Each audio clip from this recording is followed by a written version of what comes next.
Welcome to another episode of the Fantasy Basketball PH podcast. Enjoy the show.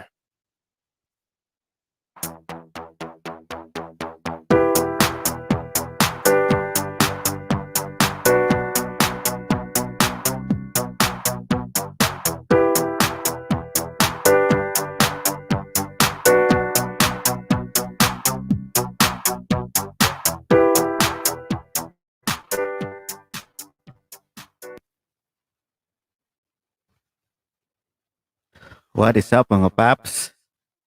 Happy weekend, happy Lent sa inyo lahat. Welcome to Fantasy Basketball PH, your Filipino brand of fantasy basketball. So kamusta mga paps ang holidays at start ng ECQ. So andito na naman tayo sa ating weekly episode na weekly Q&A. So before that, syempre magsha-shoutout ulit tayo sa ating fantasy group na NBA Fantasy League PH, and shoutout natin yung mga admins natin, AJ Ong, J. Ang Regalado, Jojo Legaspi, Joseph Rojo, Mark Makatulad, Oliver Cachapero, Xavier Alviola, Yang Pantanilla, at Yusef Polog. So ayun mga paps, if you're watching this via YouTube, the Facebook page, or the group, if you have any questions, just comment out either dun sa mga mediums na yan. If you're coming from outside of the Philippines, just comment out your questions in English. At kung di naman, alam nyo na mga paps, comment lang. Tingnan natin kung ano yung mga questions. Madaming nangyayari nitong mga nakaraan eh. Actually, hindi naman sobrang dami. Hindi naman sobrang significant yung iba. Pero maraming mga updates. So tingnan natin, puntahan natin yung mga questions natin coming from our group mates at doon sa mga sumusuporta at mga fantasy addicts or fantasy fans na katulad natin. Kamusta na ba yung mga teams nyo, mga paps? Ako, may mga sure na akong laglag dahil kay SGA. Mukhang mapapagapahin ni Papi SGA. Ayan. So, shoutout ko lang din si Christian C, no, na nag-post sa grupo natin about dun sa nangyari sa liga niya. Wherein, maraming in-update si Kumish. So, hindi na lang natin sasabihin kung sino si Kumish. Pero check nyo na lang dun sa group for awareness. And then, sana hindi mangyari to sa ibang liga. Actually, doon sa isa kong liga, medyo nangyayari na to. Wherein, the whole season, inoobserbahan ko din yung Kumish. Merong isang team na parang farm team. Nangyari na rin to, I guess, season ago eh. Hindi lang talaga ako nakapag-quit dito sa league na to. And then, nitong nakaraan, ganoon na naman. Meron na namang low-key trade kasi medyo papuntang playoffs yung Comish. Ang katrade niya, lower seed. So at this point, lalo na kung few weeks away lang kayo sa playoffs nyo, I think any trades coming from a top seed, at least top 8 or kahit nga hanggang 9 or 10, na hindi, kasi ito yun eh, regardless kung lamang o hindi, yung bottom, hindi na siya makakapasok ng playoffs. So para saan yung trade? 'Di ba? Obviously, it's for dun lang sa team na naghahabol sa playoffs. So if that's the case, dapat veto na yun. Automatically veto. Meron akong isang inalaw noon sa isa kong liga. Hindi siya I mean, if you look at it, parang lopsided siya. So ang trade is John Wall for TJ McConnell. Pero consider ko kasi yung timing, consider yung may-ari nung TJ McConnell nasa top, tapos nasa bottom yung John Wall. So syempre, dahil gumagawa si John Wall nung mga nakaraang araw, parang lopsided siya. Tapos mapupunta pa siya doon sa nasa top seed. So kung tutusin, parang vetoable siya. Ako inalaw ko pa rin siya. Una, second attempt na yun. Doon nakakaduda nga na inulit pa rin nila, pero na-explain naman nila sa akin yung reason. And then nasa timing din naman, may mga parang sugal din naman si John Wall, tapos nasa build. Tapos that's what 2 weeks ago. Tapos ang start ng fantasy playoffs namin 2 weeks from now pa ata. So medyo may window. So nung tiningnan ko yung standings, may chance kasi na based sa build nung nakapag-trade na nasa bottom. Hindi siya yung pinaka-bottom eh. Parang andun lang siya sa uh, I guess top 3 or top 4 bottom. So may chance pa siya kasi hindi naman sobrang tambak. So inalaw ko. Inalaw ko pa rin. Kasi una, risk din naman yun eh. Trip no, nasa top yun. John Wall, makukuha niya. Eh, may possible shutdown. So hinayaan ko. And then TJ McConnell still playing. So I guess valuable. Pero kunwari, sabi ko nga, kung 1 week or 2 weeks ago, 2 weeks na lang, playoffs na, hindi na dapat inaalaw yun. Unless dynasty league yan or keeper league wherein talagang magbabuy low or mag-sell high yung mga tanking teams dun sa mga teams na papasok sa playoffs. Para sa akin, okay lang yun. Pero yung sa redraft, I guess, hindi na siya okay. Doon sa case nito ni Papi Christian C, medyo hindi talaga siya kasi talagang obvious na eh. Talagang sinamantala or I don't know, hindi ko alam kung anong trip ng commissioner. Ayun, iwasan na lang siguro natin yung mga ganong leagues moving forward. And then doon sa page naman natin, tatry natin gumawa ng multiple leagues next season. Tingnan natin 'yan. Try kong gumawa ng up to yung 30 deep na liga kasi gusto ko ding mangyari yun.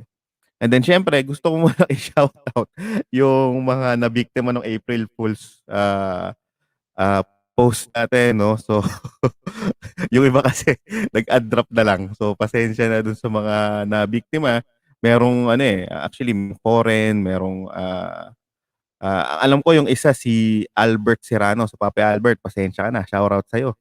And then yung may isang foreign din na I think it's Robert Banesh na medyo nag-add drop agad, so nasayang yung add drop nyo. So happy April Fools, pasensya na. It's enjoy lang tayo. Di ko inaakala yan, di ko inaakala. Pero kasi si fake clay na yung nilagay ko, akala ko obvious. Tapos kung titingnan nyo, as confirmed by Woj ABS-CBN. So, feeling ko medyo obvious na April Fools. So, 2 beses ko binanggit yung April 1st. Pero, syempre, ayun. Ayun, at least it was a successful April Fool's prank in some way. And then, ayun, sana na-appreciate yung April Fools na yun. Actually, even sa other, hindi ko siya ma-share. Actually, hindi ko talaga siya shinare kasi nga na-andin ako na baka kumalat. Though kumalat pa rin siya, may mga nag-response pa rin sa akin sa ibang fantasy groups. So, ayun. Tingnan natin. Sana naman. May nag-report nga sa akin eh. Hindi ako makapag-share ng mga nakaraang araw. So, until today yun. Kaya wala tayong content na ma-share. Pero okay. Okay na rin. Anyway, so punta na tayo doon sa mga questions. First question. Ongoing right now, Sexton at Wendell Carter. Kinukuha sa team ko. For Harden after so ang makukuha mo is Harden tapos ang kinukuha nung ka-trade mo is Sexton and Wendell Carter. Hindi ko pa alam kung anong update do sa injury ni Harden pero feeling ko naman hindi siya long term. So una ang tanong ko is gaano kalalim yung league? Kasi ideally ite-trade ko yan. Harden is very valuable. Si Sexton, as much as he improved this season, hindi pa rin siya ganun ka-consistent eh. Wendell Carter naman is actually someone to watch out. Kasi nasa kanya lahat ng opportunities eh. Ang hindi pa lang natin mabasa is before Khem Birch went down, hindi pa rin siya nakakuha ng malaking minutes. So, yung coach ng Orlando is very known for giving short leashes sa mga players, especially young guns. So hindi pa natin alam kung anong plano niya doon sa bagong acquisitions ng Orlando Magic. Maybe hinahayaan niya muna na mag-adjust sa sistema.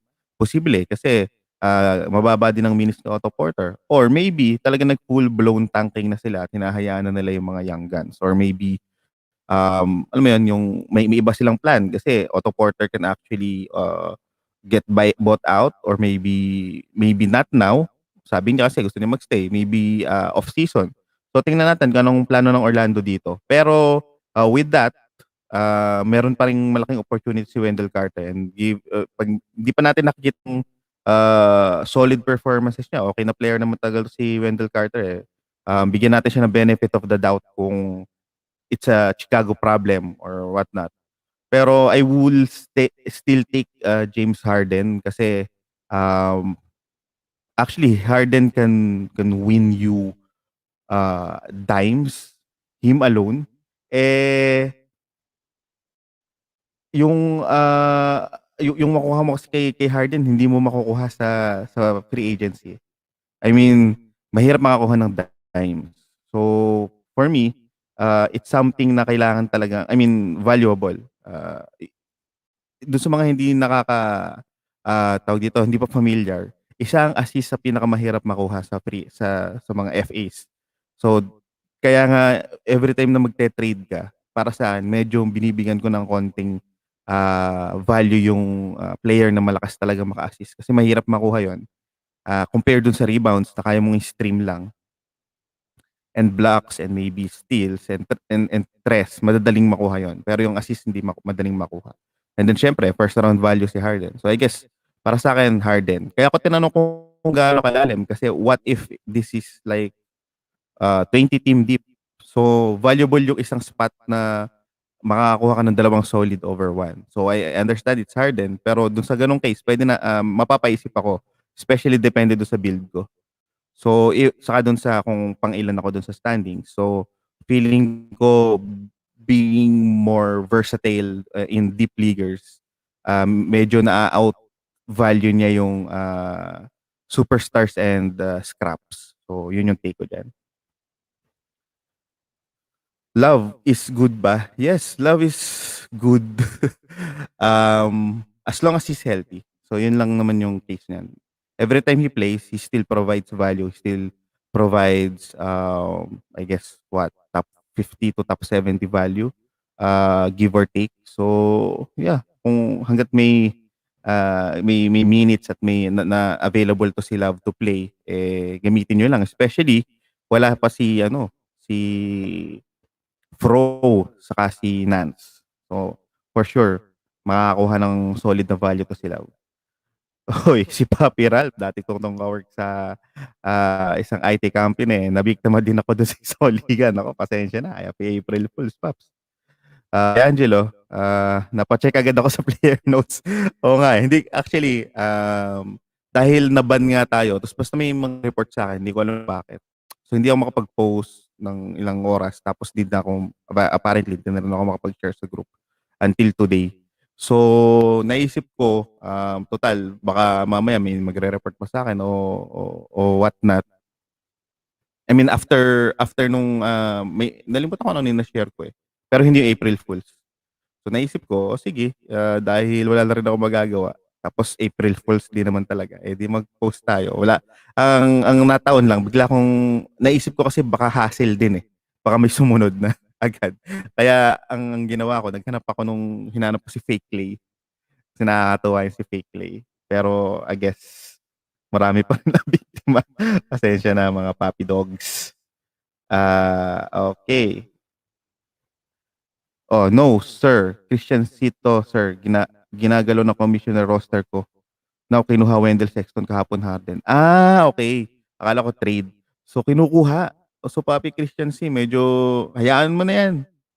Kung ako sa iyo, hayaan mo na talaga siya. So, good thing na na-post mo na siya sa group.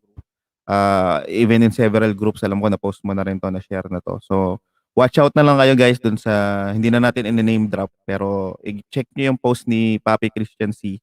So, if ever in the future, kapag makakalaro niyo yung commission na yun, di wag niyo lang salihan. Wag na nating i-stress yung sarili natin. Marami na siyang airtime eh. Hayaan na natin siya. So, I hope, Papi Christian C, meron ka pang ibang leagues para ma-enjoy mo naman yung fantasy season. Pagtripan mo na rin yung ano mo diyan, roster mo diyan, pag-a-add mo yung mga NA para makabawi ka man lang kahit konti. Papi, Teddy, Mark, Cole Anthony and Hayes in my injured list. Is it worth to hold on from now until playoffs week 18 to 20, 9 cut 14? Currently first. Thing about Cole Anthony and Killian Hayes. Number one, Cole Anthony. Though meron siyang mga runs na okay yung performance niya. Pero if you look at it, hindi talaga siya medyo yung game niya hindi masyado fantasy friendly eh. Hindi okay yung production niya sa tres. Wala naman siya masyadong defensive stats. Mababa din yung dimes niya. Points are there, minsan pumuputok, minsan hindi. Tapos medyo inefficient pa siya, especially rookie guard siya. So with that said, I guess kailangan mo muna lang i-monitor. So kung currently at first ka, tapos nasa IL mo siya, wag mo muna siyang i-activate. Feeling ko naman hindi maapektuhan yung standings mo kapag hindi ka mag-add drop this coming days or next week eh.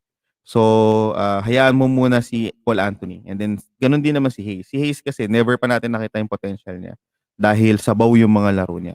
But based on his college stats, ako mismo, high ako kay Killian Hayes because he's sort of like kasi maraming mga comparisons, di ba? And one of the players na na-compare kay Killian Hayes was James Harden. So, that's a big comparison. So medyo i-hold lang natin yung horses natin. Pero pinanood ko yung mga clips niya and then reviews niya. Medyo okay naman. Medyo may pagka James Harden din. Especially kung paano siya magdala ng bola, paano siya mag-drive sa basket. Thing is, when he drives, he has a tendency to go left always. So baka mahuli agad yun dun sa NBA. And then syempre, okay naman yung shooting niya, okay yung playmaking niya. So the potential is always there. Pero ang problema, hindi pa nga natin nakikita, hindi pa nagta-translate yung potential na yun. And maybe, just maybe, baka ito na yung pagkakataon na yun, coming from an injury and then ngayon wala na talagang kalaban na guards diyan, wala na si Dillon Wright. So tingnan natin. So if in line with that, I would suggest na wag mo muna i-activate yung dalawa, i-monitor mo muna. Kapag sabaw, I would suggest na i-drop mo na parehas. Kasi kapag hindi ka nag-drop diyan, tapos active lahat ng players mo, hindi ka makapag-stream. So yun yung yun yung hassle doon. So yun. Yun yung take ko diyan, Papi Teddy. Yum Yum. Tony Bradley and Malik Beasley worth holding. I'm currently at the lower half of the top 8. 16 teams, week 18 to 20 playoffs. Malik Beasley, yes. Tony Bradley, I guess streaming spot mo na lang si Tony Bradley. For me, fringe guy lang si Tony Bradley. Even though na 16 team deep to. I think maa-out value pa rin nung pag-stream mo on a hindi man lang, kahit hindi daily basis eh. Kung standard yan, so for add drops, yung 4 na beses ka mag-a-add drop, maa-out value nun yung mapoprovide ni Tony Bradley. So, yun ang masasuggest ko. Si Malik Beasley, chill lang yan. At some point, puputok din yan. Okay, Booker, Tatum, Harrell, Wiseman for Drummond, Middleton, Valanciunas, Garland. 12 team, 9 cat. So, Devin Booker, Jason Tatum, Harrell, Wiseman. Makukuha mo si Draymond, Middleton, Valanciunas, Garland. I guess doon pa rin ako sa Booker, Tatum. Itong si Harrell saka si Wiseman, palaman lang to. Dito sa kabilang side kasi more of like kumukuha ko ng mga ng mga sabihin na nating mid value players. So you have Drummond, you have Middleton, Valanciunas, Garland. So unless you really want some bigs, kasi yun ang mapoprovide ni Drummond sa ni Valanciunas eh. Thing about them is especially Drummond, pag kinuha mo to, patay agad yung free throw percentage. So patay agad yung isang category mo kung 9 cuts yan. Especially 12 team to. So kung 12 team, madaming okay for streamers. So I would rather stream one spot than do this trade. Kasi I think Booker is like finally playing the or providing the value that we expected from him. And then itong si Tatum, nag-expect din ako ng something big kasi sumasabaw yung Boston. Pero yun nga kahit papaano nakatulong talaga yung pahinga. Mukhang naging problema niya talaga yung COVID before All-Star break. So I would still take the top 2 players. Okay naman yung iba kasi feeling ko yun nga 12 team siya. If this was like maybe at least 14 or 16, mas kukunin ko yung balance na lineup. Tapos si Wiseman kahit papaano meron din naman siyang upside. Malay mo mag-tank bigla ang ano, ang GSW, di ba? How does Hayward injury look? Thoughts? So ankle sprain siya, ang alam ko, di ba? Wala pang recent update. So usually, at worst, it's gonna take like 1 week. Well, hindi naman worst, on an average. Worst case is something similar to what happened to Bogdanovic. So it took what, 4 to 6 weeks, probably out of the season. So sana hindi yun mangyari, knock on the wood. But let's wait for the updates. The moment I get the update, ipopost natin yan. Pero still hold for Hayward. Papi Dexter, fair trade ba ang NAW at Jarrett Allen for Julius Randle? Sure. Pero I would rather have NAW and Pro. Remember guys, itong si Jarrett Allen, injury siya ngayon, and then for some reason, hindi na niya masyado na-sustain yung solid performance niya when he was traded. So pagdating niya sa Cavs, grabe yung pagputok ng value niya. Feeling ko kahit papaano may improve pa yan.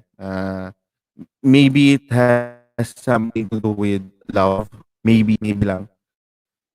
Maybe gusto nilang maging healthy sila to the point na ma-buyout sila. So, tingnan natin. Baka kaya hinahayaan nila magpahinga si Jarrett Allen. Wala din namang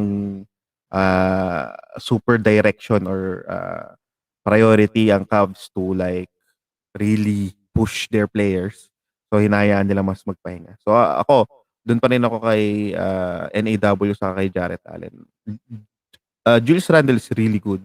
Actually, feeling ko gagawa pa rin yan. Kaso kasi, with Josh Hart injured, ay aangat yung laro ni NAW. So, yung points na makukuha mo kay Randle, makukuha mo na kay NAW. And then, yung rebound makukuha mo kay Jarrett Allen. Kay Randle din, mapoprovide naman ni Jarrett Allen. May blocks pa. So, I would rather have both.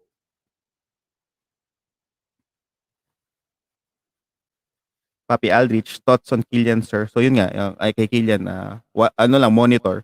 So kung meron kang blank spot, sige, speculative add siya.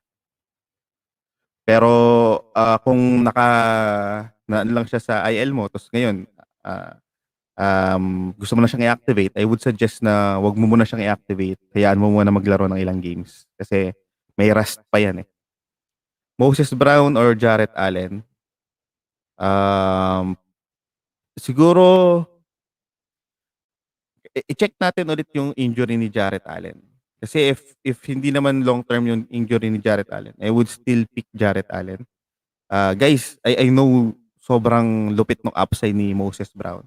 Pero kita niya naman yung mga nakaraang game. Bata pa siya. There will be hurdles. And during those times, it will never be as good as those times na pumuputok siya. Kasi bata pa siya, and then ipang ilang laro pa lang niya mismo dito sa actual NBA game.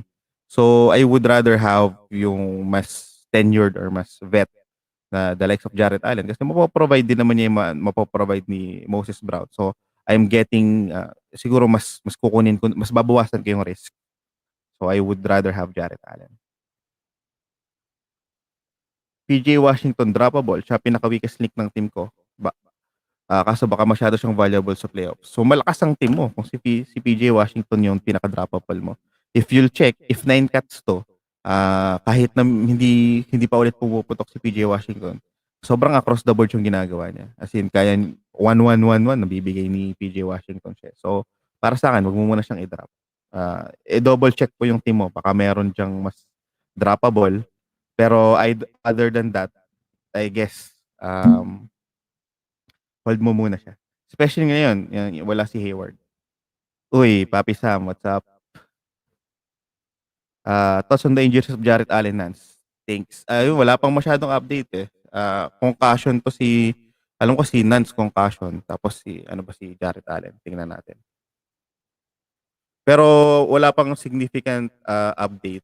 Para sa akin, siguro i-hold. Kasi, syempre gusto pa rin namang hayaan muna ng Cavs na maging comfortable to si Jarrett Allen sa team.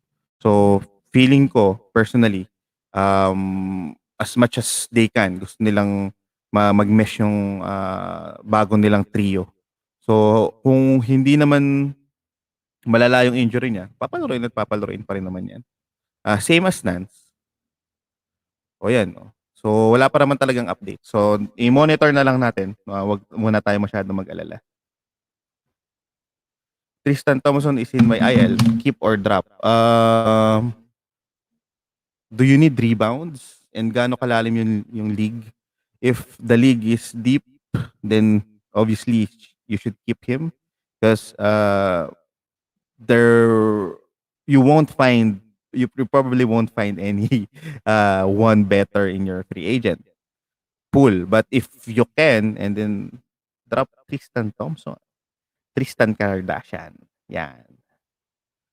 Papi J, Tabirara, how does Hayward's injury look? Thoughts? Yun nga, hingi muna tayong update. I think 1 week on average. Pinakaswerte, ilang days lang. Kasi di ba nung yung sa kamay niya, natin, ano na talaga out of for the season ulit. Pero in just a few days, naglaro siya. So kailangan manalo ng Charlotte. So I guess for sure makakuha agad tayong update. Hindi naman sila katulad ng Memphis na nagtatago ng news. Teddy Mark, thanks. Okay, walang problema, Papi. Papi Rondel, thoughts on the injury of FVV? Oo nga, hassle madami din ng FVV. Ito yung kinakatakot ko sa Toronto. Bukod sa injury ng FVB. Again, mamonitor muna natin yan. Wala pa akong nakikitang updates. Pero ang kinakatakot sa Toronto, kapag natalo pa sila ng natalo, baka kasi mag-tank na sila. Medyo negative indication yung kay Lori. Supposedly good news yun para kay FVB para pumutok siya. So I guess hold pa rin tayo kay FVB. Pero subaybayan natin. Mukhang kaya pa naman nila maglaro sa play-in Pero the moment na magtank bigla ang Toronto, which is really possible, I guess hindi nila ipupush talaga na makabalik agad sa FPV. Waiver, Warriors, 14 Team Roto, 9 cat. Who to add? Looking for 3 and D. Batum, Royce O'Neal, Tybul, saka Gay. As of the moment, Rudy Gay, because he's really low-key providing decent stats across the boards. Batum is interesting kasi hindi natin alam yung mangyayari or diskarte nila kay Paul George, pero naglaro siya noong nakaraan, so maybe talagang pinapahinga lang siya from back-to-back. Though yung isang pahinga niya, hindi naman din back-to-back. Royce O'Neal, mas okay pa rin yung stats ni Rudy Gay dyan. And then Tybul, he can give you stats in bunches, pero dahil roto yan, feeling ko mas maganda yung mapoprovide ni Rudy Gay wherein nakakapag-provide talaga siya ng value on a daily basis. Kung cuts yan, mas pwede pang Tybul kasi lalo na kung parang streamer slot mo lang, mas trip ko yung ganun yung may kakayahan na biglang mag 5 steals, 4 blocks. Mas gusto yung ganun kasi dun sa sakto lang. Ano sagot na natin to? Mag-rest kaya si Harden moving forward. Never ko pang kahit nung nasa Houston siya, hindi masyado nagre-rest talaga si Harden. So unless injured siya, I think maglalaro pa rin siya. Again guys, sa Brooklyn Nets never pa silang naglaro ng sama-sama sila. So importanteng makapaglaro sila. So isa yun sa motivation nila para hindi mag-rest yung ibang mga players as much as possible. Julius Randle or PG and Barnes. Harrison Barnes, right? I guess Julius Randle. Hindi okay yung schedule ni PG. Tapos wala akong tiwala kay Harrison Barnes. Kay Julius Randle lang tayo. Papi, Pierre Angelo, Wiseman or Gafford or Bamba. So ito yung masasuggest ko sa'yo. Kung nasa free agent to kung nasa free agent, i-add mo si Gafford, lagay mo sa IL mo, so saka mo i-add si Wiseman. So yun yung pinakamagandang diskarte dyan. And then let's see kung ano mangyayari. Pero kung talagang kailangan mo mamili, wala kang IL spot, probably Wiseman kasi siya yung healthy saka yung may chance na gumawa ngayon Mamba is a wild card. Pero, guys, nung andun pa si Vooch at doon sa mga times na nagpapahinga si Vooch, hindi siya pinapalaro ni ni Clifford eh. So, ewan ko kung papakawalan na siya. Nung mga nakaraang games, napakawalan naman siya. Pero pag pinanood nyo, hindi siya hindi pa para siyang si Aiton. Parang feeling ko hindi pa siya ready sa heavy minutes. So maybe it's just me. Tingnan natin. Need backup center. Okay ba si Isaiah Roby ng OKC? Yes. Pero kasi ang problema kay Isaiah Roby, hindi ay popping yung stats niya. Though across the boards pa rin naman siya. So, para sa akin kasi, medyo generic yung need ng position-wise. Kunwari, kailangan ko lang ng backup center. You need to be specific on the stats. Kasi when you play fantasy, it's all about stats. So, do you meant you need rebounds and blocks? So, Isaiah Roby can give you that. Pero, kung rot siya, sure. Kung 9-cat siya na head-to-head, feeling ko depende sa options. Kasi, for example, weakest spot mo na yan pagkatapos stream ka lang. Unfortunately, may laro din pala ang OKC bukas, no? So, sa mga susunod na araw, I would also check on si Goga kasi wala si Domantas Sabonis. So, I guess madadagdag siya kahit siguro 5 minutes or 6 minutes. Eh, kung kailangan mo talaga ng blocks, I guess mas mabibigyan ka ni Goga ng block. So, you need to be specific, more specific dun sa stats na kailangan mo. Sa rebound, marami ka ding pwedeng makuhanan. So, for now, kung just to answer the question, kung okay ba siya, yes, okay naman siya. Siya yung lagi yung nalilimutan na yun na okay si player sa Thunder. Sa bonus injury, sana hindi malala. Ang problema kasi kay Sabonis, may mga previous injury siya. So, it really concerns me. Ang case is, Indiana is not playing well for the past games. Actually, medyo ano sila eh. Actually, may problema sila internally. Parang medyo, hindi naman nag-aaway-away. Pero, more of like, they're not playing their best run. I guess dahil sa mga talo yon. So, with that said, if hindi naman malala yung injury ni Sabonis, they will definitely need Sabonis. Especially wala din si Brogdon. So, kung gusto nilang makapasok sa playoffs, kailangan talaga nila yung dalawang player na yun. Hindi naman nila as in sobrang mamadaliin to the point na i-risk nila yung health out for the season. Pero yun nga, kailangan nating i-double check yan. Monitor, wala pa eh. Ito yung mga hassle eh, yung mga ganyan. So wala tayong magagawa dyan kundi maghintay lang muna no pinaka-clear na news. Most stash-worthy injured players at the moment. DeAndre Hunter, siguro, for me. I understand, out pa ulit siya ng another, 10 days ata. Kasi sino na lang yung mga injured players na, well, if you consider Larry Nance, I would rather have Larry Nance or Jarett Allen. Pero I don't think may magdadrop nun sa liga. So feeling ko, posible DeAndre Hunter. Baka nga hindi din eh. So, kung medyo deep league, I guess, Gafford. Curious ako sa value ni Gafford sa Washington. Medyo, ano din siya, hindi naman per minute monster. Pero if you'll check, si Gafford talaga solid sa blocks. And he's the most athletic big that Washington has. So I guess kailangan nilang bigyan ng chance na ma-utilize yun. Okay ba si Shea for playoffs? If he plays, okay si Shea.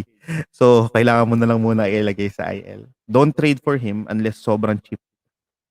So, kung patapon na or sobrang cheap na, sige, kunin mo. Pero kung maglalabas ka pa rin ng mga mid-carder, wala dapat value si Shea ngayon. Dapat sobrang baba ng value niya.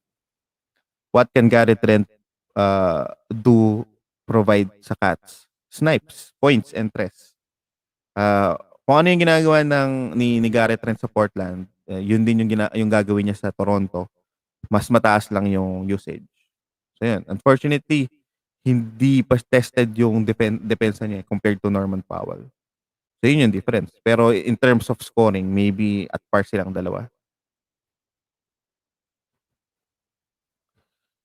Levert, okeke, or haliburton. Personally, if this is 9 cat, points leagues definitely Levert. 9 cat, um, well, with the injuries that Pacers has right now, probably still Levert by a hair. Kasi inisip ko, Haliburton is someone that is really not playing so well in the past games. Pero I'm expecting a lot from him moving forward. And mas efficient siya kasa kay Levert. You always have an efficiency problem if you have Levert. So patay agad yung mga yung field goal percentage na category mo, and then probably turnovers as well. Compared to Haliburton, low usage siya pero efficient siya. So depende din siguro sa build, pero most likely in general, Levert. Drop na ba si Otto? If you can hold, may upside pa rin naman siya. Pero if siya na lang yung pinaka-droppable mo, why not? Kailan kaya mawawala yung restriction minutes ni Nurk? Soon. Dapat in the next games, kailangan mawala na yan. Similar to other playoff teams, kailangan nilang makita or kailangan nilang maging comfortable yung mga big pieces or core players nila before the playoffs. And feeling ko ayaw ng Portland na may iniinda pa siya or umaalalay pa siya pagdating ng playoffs. So, as much as possible, medyo gradual pa lang, pero at some point, kailangan talaga nilang iangat yan. Else, mahirapan lang sila sa playoffs. Thoughts on Killian Hayes, I guess nasagot ko na to. If nasa IL mo siya, huwag mo muna siyang i-activate, monitor muna. And then, he's a speculative ad, especially if you need dimes. And bigyan natin siya ng chance na mag-bounce back. He's a really good rookie prospect for me. Definitely top 5 rookie prospect. Thoughts on John Wall? It's not looking good. If he plays, he provides value. More on points leagues. Sa 9-cat, medyo nasasaktan ka niya sa free throw percentage and turnovers. Pero if depende sa build, posibleng natutulungan ka pa rin niya. Ang problema sa kanya yung back-to-back rest. If hindi niya papacheck yung tuhod niya, magiging issue pa rin lagi yung back-to-back rest. If papacheck niya yung tuhod niya, which most likely na mangyari, di out for the season na siya. So, if you can trade him, trade him. Ako, doon sa isa kong liga na Dynasty, buti na lang, may IL plus kami na spot. So, ang ginawa ko, ilalagay ko na lang siya doon. Tapos, bahala na, didiskartehan ko na lang. Sa ngayon habang naka-game time decision pa siya. Kasi kapag nilagay mo siya, pag nag-activate siya, tapos minutes restricted din, and tapos, alam mo yun, hindi mo siya malalagay. Baka hindi siya makatulong sa team mo. Makasakit pa siya kasi sa makatulong. So, pero next season, I think he will play big. Sa ngayon, walang play hard. About Kojo, will he be providing stats like McConnell? Nope. He won't. Killian Hayes will play. Diallo will play some playmaking chores as well. So I guess, where do you put Corey Joseph? Hindi naman siya kilala sa depensa. Hindi din siya masyado kilala sa playmaking. He's a really good backup guard. So that's what he is. So hindi ako high kay Corey Joseph. Levert and okeke pala. And for Haliburton ba? Trade ba to? Baka Levert and okeke. Pero kung mamimili ka lang, I guess Levert. Okeke si good prospect, pero ano pa siya? Raw pa si okeke. Drop na ba si KJ? Keldon Johnson, 9 cats, 12 team. Yep. For now, pero monitor mo pa rin. Si Tito Rudy pa rin yung gumagawa eh. Guys, wag niyong kalimutan si San Antonio Spurs has one of the best looking playoff schedule sa fantasy. So, kung pagpapasok na kayo sa playoffs, tapos nasa free agent pa si Keldon, feeling ko kailangan niyo siyang i-add. Sa ngayon, wala siyang nagagawa. So, yan. Same din pala. Ito din pala yung tanong ni Papi Martin. So yun ang take ko kay Keldon. Ano ako, masakit para sa akin na i-drop siya. Na-drop ko na siya sa isang liga. Plano ko na rin siya i-drop sa iba kong liga kapag may hot free agent. Kasi wala eh. Doon sa mga instances na okay yung laro niya, napaparawi lang niya points sa rebound. So medyo mababa na yung tres, mababa na yung blocks compared dun sa earlier this season. So I guess the emergence of Jakob Pertl somehow hurted him. And of course, Derek White and well, I guess Derek White lang. And then medyo mas seryoso na ngayon yung Spurs. So mas nagre-rely na sila dun sa mga vets nila. Kaya makikita nyo mataas din yung minutes ni Rudy Gay. So yun yung nakikita kong aspect kung bakit bumaba yung laro ni Keldon Johnson. DeRozan, Brooks, Rozier. Hindi ko sure kung anong question dito. Equals mine. So congrats. Di ko sure anong question dun eh. Paki-post na lang ulit, Paps. Drop na ba si Markkanen for Poco or Jaden McDaniels? Markkanen, I guess valuable pa rin naman si Markkanen. Especially if you need points and probably tres. If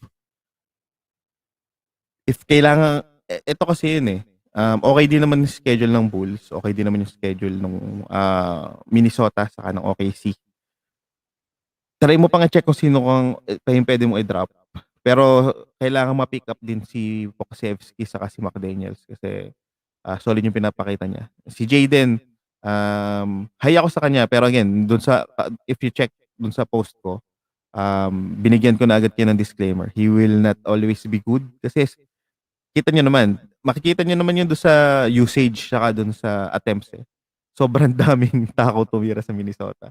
So if hindi siya makakapag-provide ng counting stats, especially sa defensive end, medyo hindi replicable yung good games niya as in daily. So watch out lang, he's still a good ad. Okay. DeRozan, Dillon Brooks, and Rozier. Pirtle, Middleton, Ingram. Needs ko, block, and rebounds. Yes, sure. I would take the Portal, Middleton, Ingram. If you need blocks. Kasi walang blocks dun sa sa kabilang side eh. The only value, Dillon Brooks is what? Borderline droppable. What's up, Papi JC? Later, we'll have an episode with Mr. Taco after this one. So, hey man, do you think every commissioner needs to end the fantasy basketball season at the time as the NBA season? Some leagues are starting playoffs soon, and that's so unfair because of all the COVID delayed games being postponed. You guys should change your settings for playoffs finals week 20, right? Um, uh, you have a great point, but thing about extending the playoffs until the regular season ends, even though considering those delayed games that will get played, in the end of the season, right? Players will probably sit.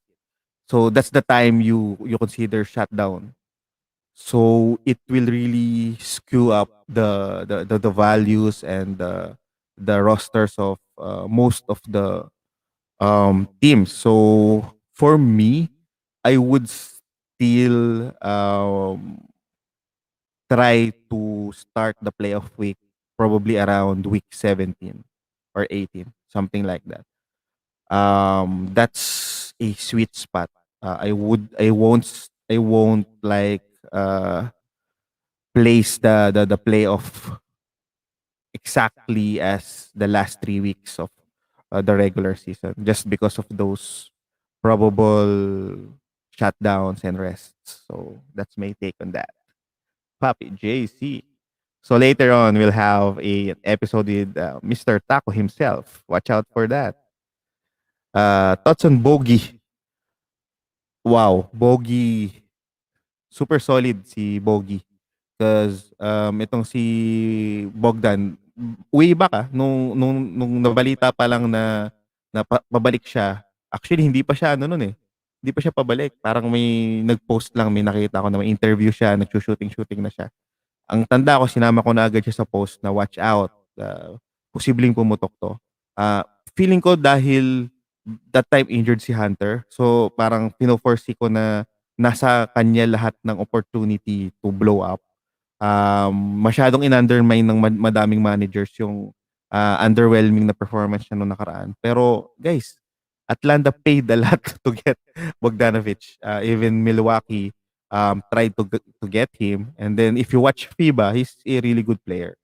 So with that said, his position in Atlanta is way better than his position in Sacramento. Atlanta is a better team than Sacramento. So everything is pointing in the direction that he will play well. So right now, with all of the injuries that Atlanta has, he's actually playing well. Finally realizing his value. So for me, swerte ng mga nakakuha ng Bogdanovic. I really like that dude. A couple more questions because we'll have another episode, back-to-back episode, round table with a special guest tonight. Tapos on Kelly Olynyk, i-rest na kaya si Wood. Possible na i-rest si Wood and then for me, hold pa rin si Kelly Olynyk. As you can see, sabi nga sa post ko, handcuff siya ni Wood eh. So the moment na magpahinga si Wood, definitely gagawa si Kelly Olynyk. Ang kagandahan kay Kelly Olynyk, kahit andyan si Wood, gumagawa na siya. So, hindi siya droppable. Stay ko pa ba Lavin? May offer, Lavin Randle. Depende dun sa need mo. For me, I will still hold on Lavin. Pero if you need more rebounds, sige, okay lang and points kasi medyo walang ginagawa si Lavin yan. Okay lang din naman si Randle. Depende sa need. For me, it's a fair trade. No one's tanking because everyone's competing for the play-in games. Most teams are playing their stats until the end. Well, if that's the case, if that's what you believe, why not? But for me, say for example, you have like the likes. I mean, any teams that has those players on top of the team standings won't find it very fair. Personally, for the longest time, I'm not doing that. Uh, this season is a special case. I won't still do that. But based on your consideration, I guess it's still doable, actually. If you find it valuable and you know the it's actually logical. Your point is logical. So if you want to do it, I don't see any problem about it. But personally, I'll still do the usual stuff that I usually set in my leagues, wherein probably earlier, like what 3 weeks earlier before the actual end of the regular season. Just you know, still considering those shutdowns. Salamat Papi Roy. Pa-shoutout ulit. 5K league namin. Okay, shoutout ulit. Rap Dan, Renan. Last question. Rest of the season. Poco, Stewart, Tate, Roby, Patrick Williams, Jaden McDaniels.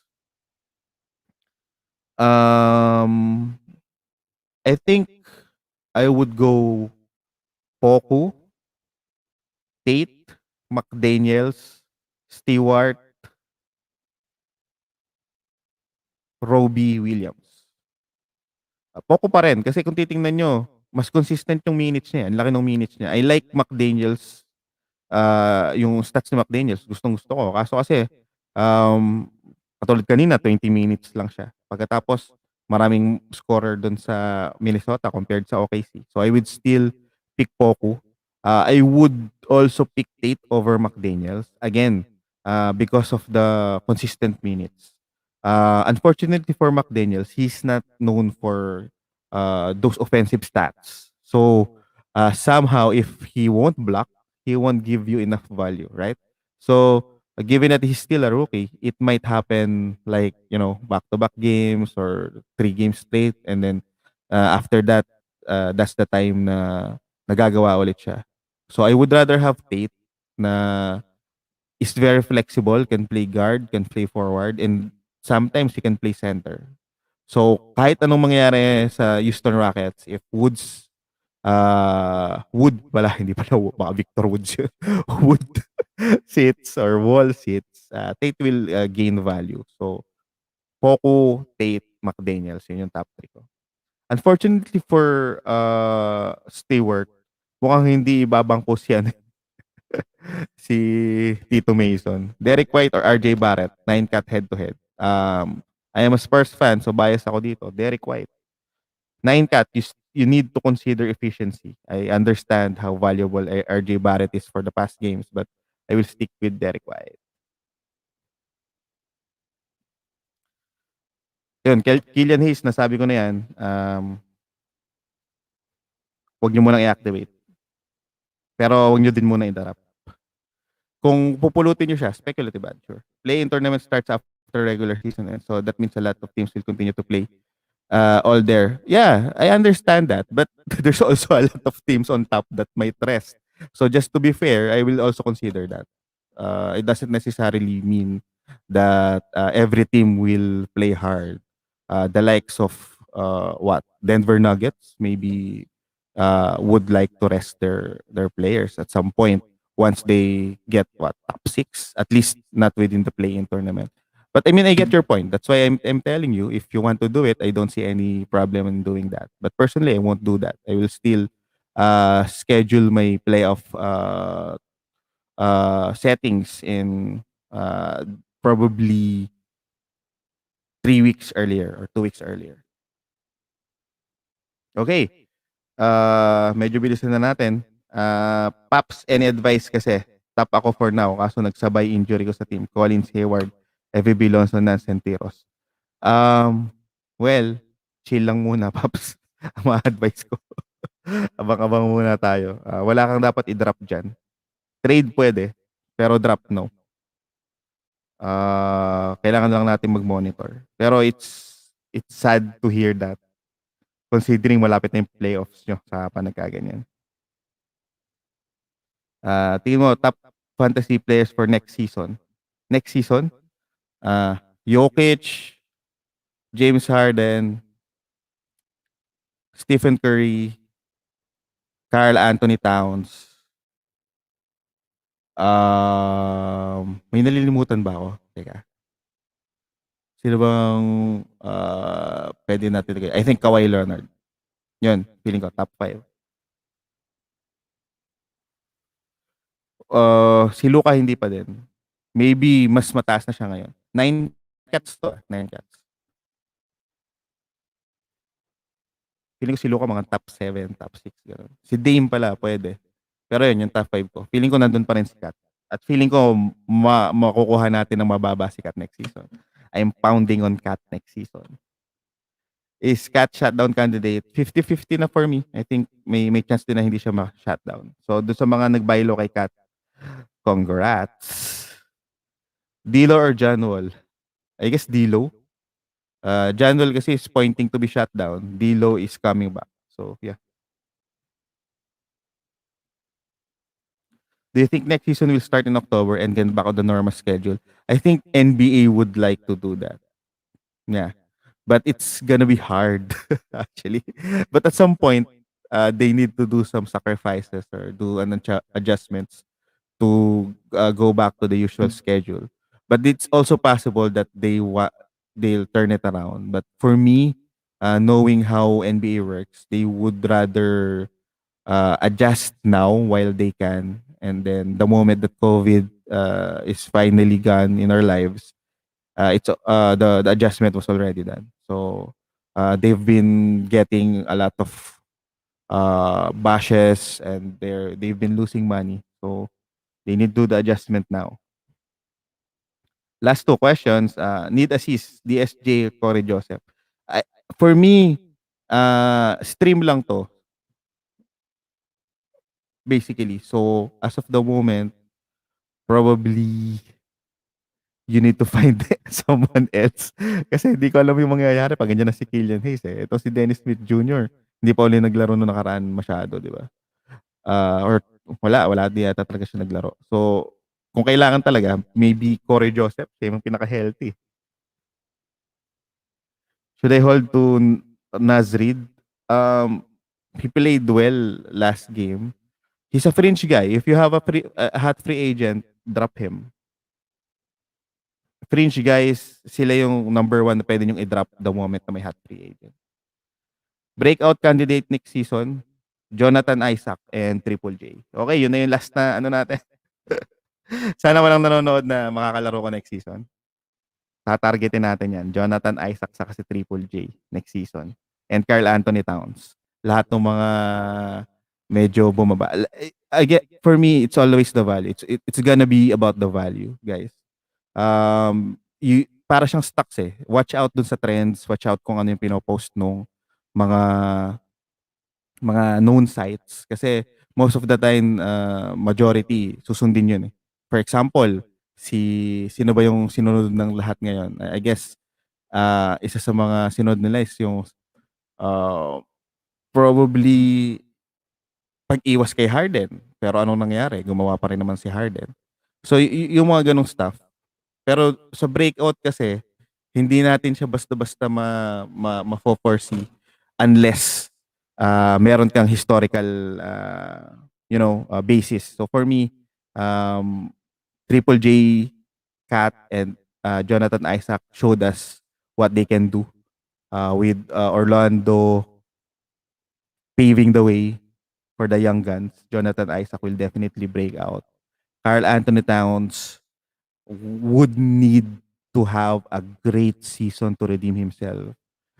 This is like what he should actually he should provide his peak performances, right? I mean, he's still young, but he haven't done anything significant for the past season. So there should be motivation for Carl Anthony Towns. He is still a top 5 fantasy player for me. And then lastly, Triple J with Memphis playing better for the past few seasons. It's gonna be the time wherein their prized player Triple J would show what he can do. We already had some glimpses back in the bubble, and they've been gloating and they've been saying that they really want Triple J to be their center of the future. So maybe, just maybe, next season is that season, guys. PF center shoots a lot of threes, blocks a lot of shots, um, gives you steals, gives you a lot of points. Mahirap makakuha niyan. Para siyang naka-drugs na Brook Lopez. So, para sa akin, sobrang valuable na. Okay, thank you so much, guys. So, we'll have a back-to-back episode later. After a few minutes, maglalabas tayo ng daily, hindi pala daily, sort of monthly roundtable natin. And we have a special guest with Mr. Taco. Tingnan natin. I-introduce ko sa inyo si Mr. Taco later. So, thank you so much. Again, this is your fantasy Papi Roy, saying a happy holiday to everyone, especially those in the Philippines.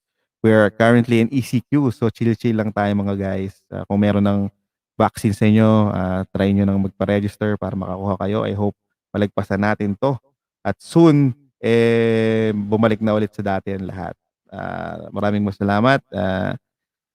Again, like, subscribe, follow, share, comment.